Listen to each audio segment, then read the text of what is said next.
समझ नहीं आ रहा अपने सैलरी इंक्रीमेंट का क्या करूं। बेटा इतना क्या सोच रहा है? अपने म्यूचुअल फंड्स के एसआईपी का टॉपअप करा ले। This is the right time. क्या? समझ में नहीं आया। बेटा इतना क्या सोच रहा है? अपने म्यूचुअल फंड्स का एसआईपी टॉपअप करा ले। This is the right time. अब समझा।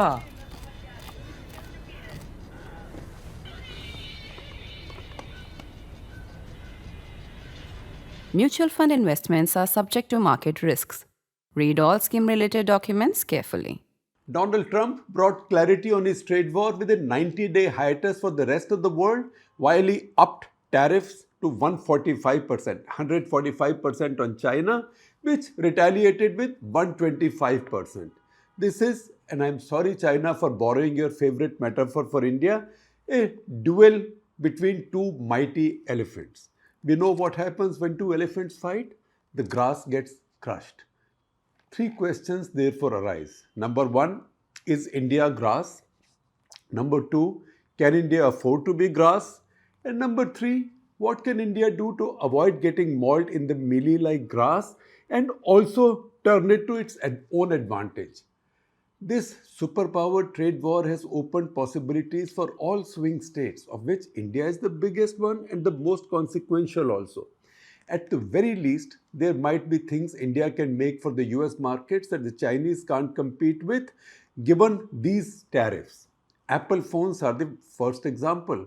But if you simply run your eye over the list of Chinese exports to America and add even 30-40% duty, 145% will most likely be moderated ultimately. There will be tens of billions worth of export prospects on offer.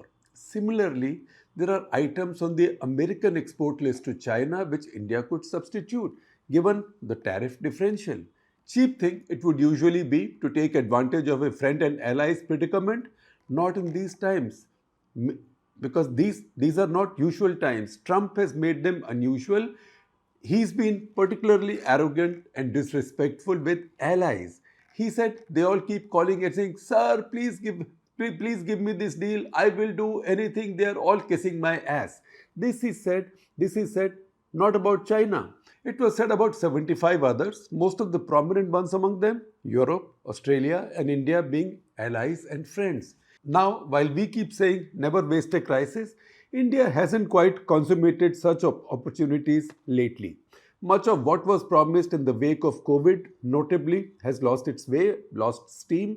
The reformist farm laws and labor codes, both welcomed and celebrated by me, lost their way completely. The Prime Minister said unqualifiedly in 2021 that the government will vacate all areas of business for the private sector except strategic ones. Barring the Air India sale, which was ongoing since 2017, there is zero mention now of any privatization. The privatization of IDBI Bank, nearly done forever, is still circling in orbit.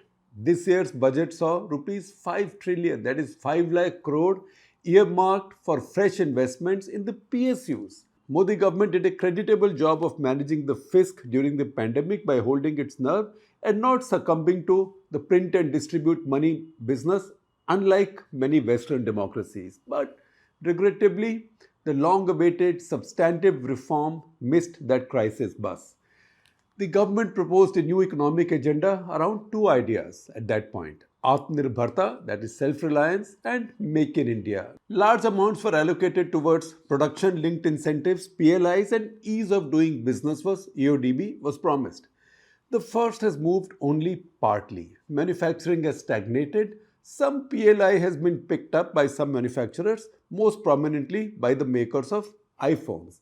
And see the strength just that one product has given India as the elephant's fight. Apple can now start shifting its manufacturing from China to India, or at least a part of it. This is at least one good example of China plus one.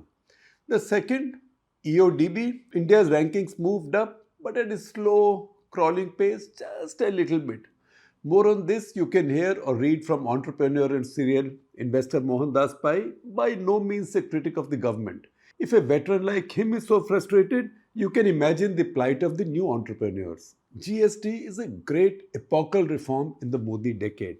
But ask the MSMEs how cluttered its processes are, how litigious and rent seeking its people.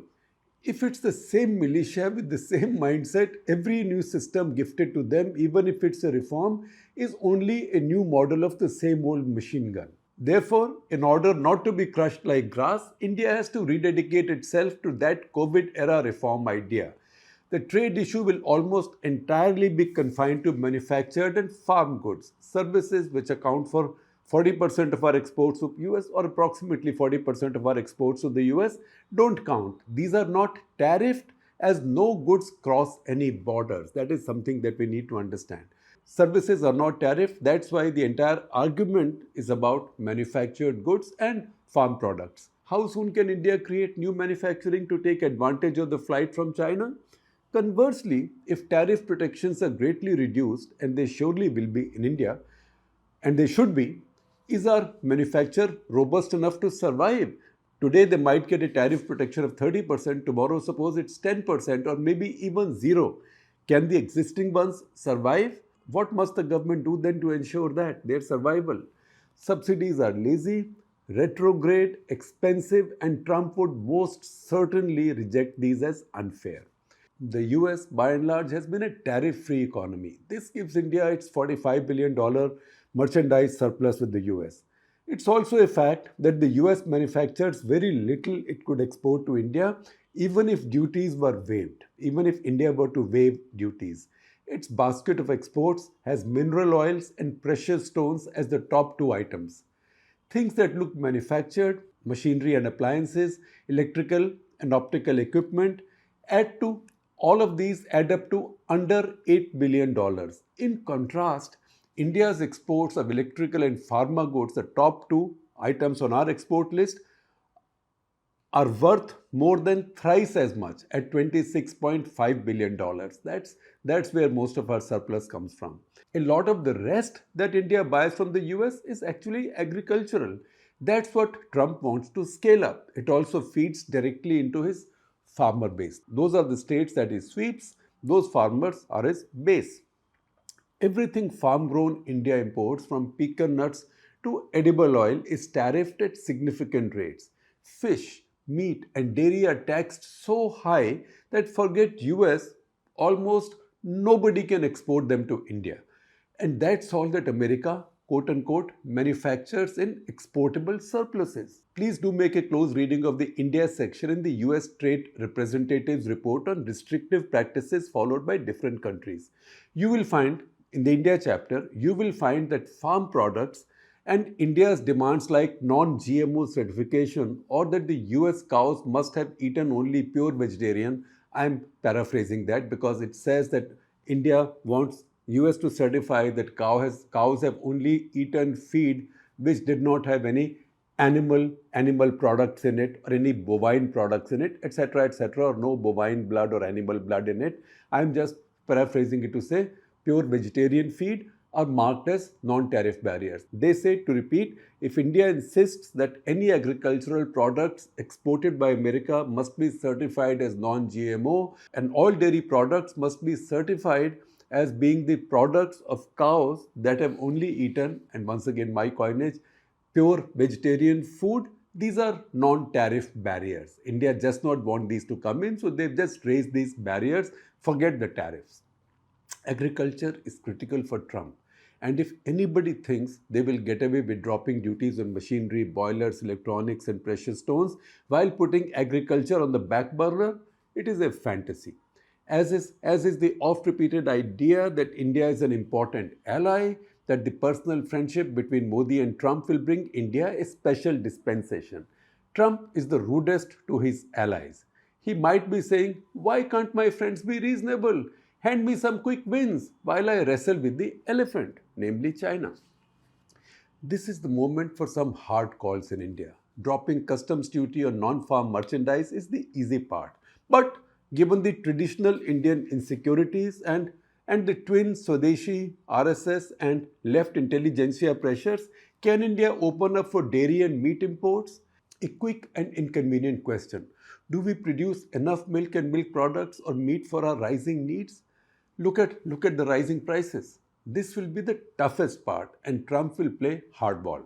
Conspiracy theorizing over biotech and modern seeds has driven Indian farming backwards. It has reduced us from significant cotton exporters from when Vajpayee government adopted the GM seeds or biotech seeds. Since then, we have put the clock back on it. Therefore, it has reduced us from significant cotton exporters to a net importer. The good news is that the Modi government is no longer shy of GM seeds, is underlined by its position in the Supreme Court on the Delhi University's Make in India mustard. This needs a brave push now.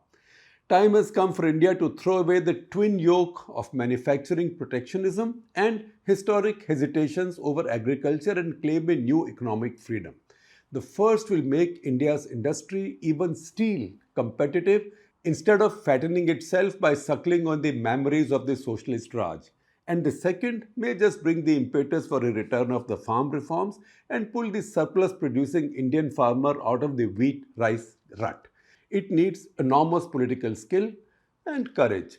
Only reform at this scale will enable India to protect and enhance its interests rather than suffer collateral damage. This is a once in a generation opportunity. Two elephants, one your best friend and the other your worst adversary, are fighting. You can choose what you want to be. It certainly cannot be grass.